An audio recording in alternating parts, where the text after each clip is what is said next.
Hey all, Lynch here with another Destiny patch notes update. This is for 1.1.2. They're going to be fixing a lot of stuff with this patch. I just did a quick glance over it just to get a quick overview on what's going to be done.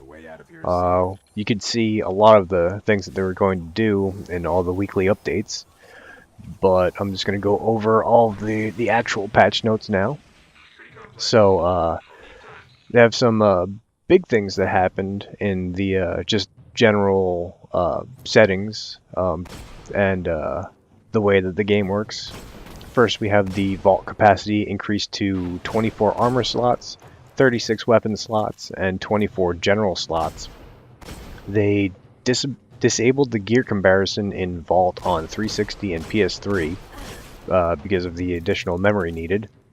Colorblind support started for highly color-driven gameplay elements like the motion tracker, loot drops, shield energy, and item categories. Audio controls are now available in the settings menu for volume control and music toggling. That's pretty cool because especially when I'm trying to push everything through my headset, the in-game audio a lot of the times would overpower the chat audio, and that was a big problem. Even when I pushed the priority over to chat a lot, it was still washing out the chat audio. So now I can control that in-game. Item lock now allows players to prevent gear and weapon items from being accidentally dismantled. I've done that before. Got a couple friends who've done that before. It's annoying, but fortunately the gear isn't all that hard to get. It's just that the RNG can be a bastard. The purple ball has been reborn in the tower as an interactive sphere with a parallaxed energy core that grows with object velocity and tints based off time of day. Why? We're just trying to be cute. We're not getting a raid in House of Wolves, but you're gonna spend the time to put a new ball in the goddamn tower. Onto weapons. We have, in the general section, fixed a bug that caused the player to lose ammo when switching weapons while dead. Fixed a bug where ammo consumables did not reliably replenish ammo. I've had that happen. I've had a couple friends that have had that happen during, while dead, they'll use a consumable because, well, it's a safe point to use a consumable. And it just wouldn't ever trigger the ammo refresh. Pocket Infinity behavior is less likely to fail during edge case conditions. Fourth Horseman weapon stats restored to their original intended values. Onto the perks. Updated Thorn's first-person player feedback poison effect.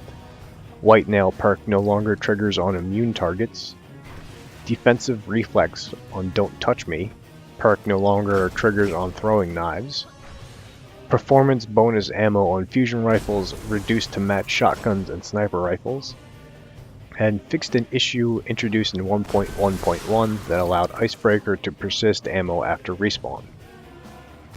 In the world, players can now choose to wear their helmets in social spaces. Cool. I mean, kind of cool. I would like to have seen that in the original one. And usually I have my helmet toggled off anyways in social spaces. I don't really like the look of most helmets. Although the Warlock helm looks completely badass. Quest loot pyramid baubles are now easier to spot. Added quest indicator badges to the tower when a quest is either completed and ready to turn in. Increased Crota's Bane reputation rewards on Eris Morn bounties. Fixed a bug where major thralls had 2 jaws and two left hands. Fixed a bug where players' equipped items did not receive experience from completing missions. Fixed a bug where the Black Garden level 30 featured story was incorrectly listed at level 28. Fixed a bug where heavy ammo consumables were not available for purchase from Xur. That's the second time they've had to fix that, but whatever. On to strikes. Cerberus Vey 3. Valis Tauric's strength has been reduced by 33% and reduced the number of major combatants in the Valis Tauric fight. Why? Not that Valis Tauric was really all that hard, he was just annoying, but he was also probably the biggest bullet sponge in the strikes. So, I mean, I guess there is that, but I really never really had a problem with how strong he was. I mean, I did solo the Nightfalls last week, so there's that. On to Dust Palace. Dust Palace reduced the number of major combatants in the Scion Flayer fight and lowered the strength on the Scion Flayer's shields. Not that I really had a... I don't think that was ever really a problem. I mean, the shields were a little strong when first leveling up, and not having a really good, appropriate weapon for them. So I could see how it is... It's a little harder for that, but once you get the appropriate weapons and gear for that, it's still a really easy strike, just annoying. On to the raids. Vault of Glass. Vault of Glass will no longer display a highlighted activity notification despite players' best efforts to remove it.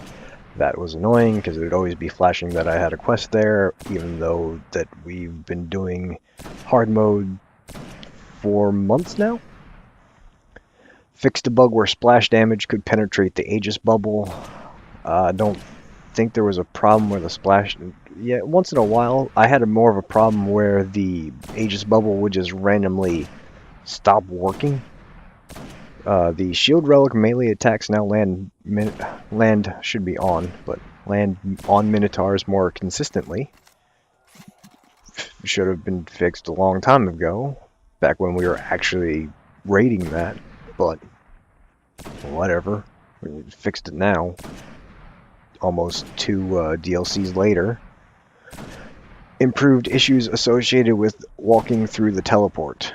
That was a huge problem where 2 people couldn't go through the teleport at the same time. Finally fixed that. Thanks, Bungie, for being a little slow on that. A lot slow. Like, once again, we don't raid Vault of Glass, like, ever anymore. On Crota's End. Crota will now wait until fully standing before a sword attack. That was annoying. Really annoying, because then we just have to start all over again. Fixed a bug where the sword immediately despawned after killing a sword bearer. I never really saw that problem, maybe once. And swords will now last a full 30 seconds after being picked up. Finally. Because that was another one where we wouldn't get our full second set of swings in and just kind of break at the last one, and it wasn't the full time. On to PvP. We have greatly reduced the weighting of Blind Watch and Firebase Delphi in Control, Iron Banner, and Inferno Control playlists. Fixed a bug where a player that was killed by an enemy could commit suicide and be revived for points.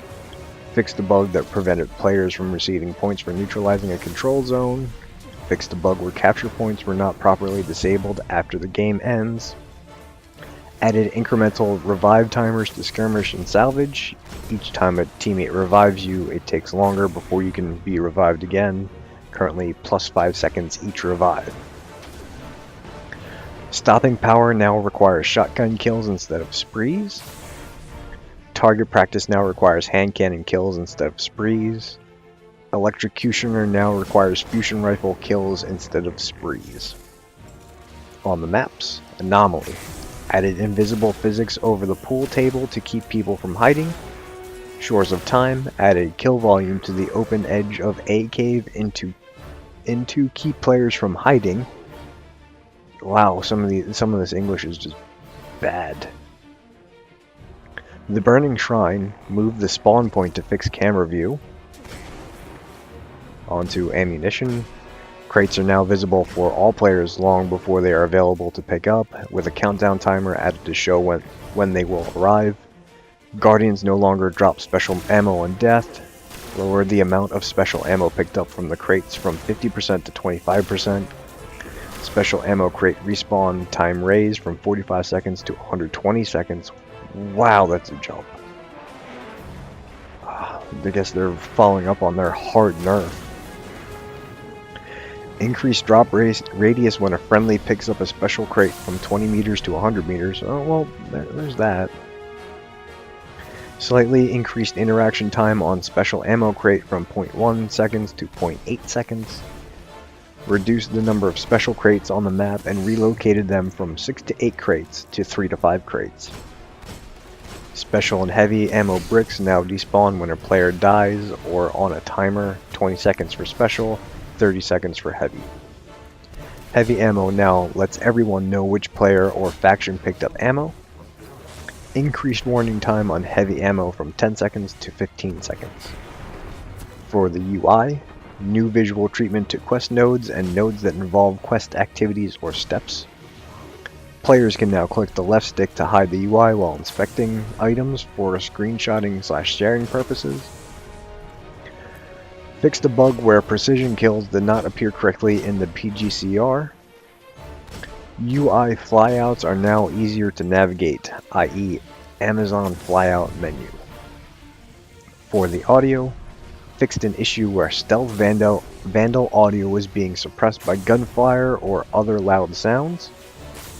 Titan Ward of Dawn now has audio indicators at low energy so players can more easily read when it will time out. Players walking into enemy Ward of Dawn now hear a sound when blindness is applied. Some cool new audio cues. Companion. Fixed an issue where Combined Arms Grimoire card was pointing to the wrong unlock conditions. Fixed an issue where Grimoire cards were awarding the incorrect number of Grimoire points. And finally, technical. Fixed a rare soft lock when a player's internet connection drops. Clarified error that displays when the user has insufficient hard drive space. And better handling of rest mode resume on PS4. So that's the 1.1.2 update. We did get the final update on when the House of Wolves will drop, with a bunch of stuff leading up to it. We have 3 reveals so far listed leading up to May 19th when House of Wolves will drop. We got the Reveal the Reef, the Trial of Osiris, and the Prison of Elders. I'm actually pretty excited about the Prison of Elders from what I've been reading on the Bungie updates. It sounds like it might be a horde mode or like a tower thing, and that would be pretty cool because I do like a good horde mode, as if it actually is a good. Here's hoping to that. So look forward to the Reef reveal on April 22nd, Trial of Osiris reveal on April 29th, and the Prison of Elders reveal on May 6th. Alright, this has been Lynch with the Chaotic Neutral Podcast. See you in orbit.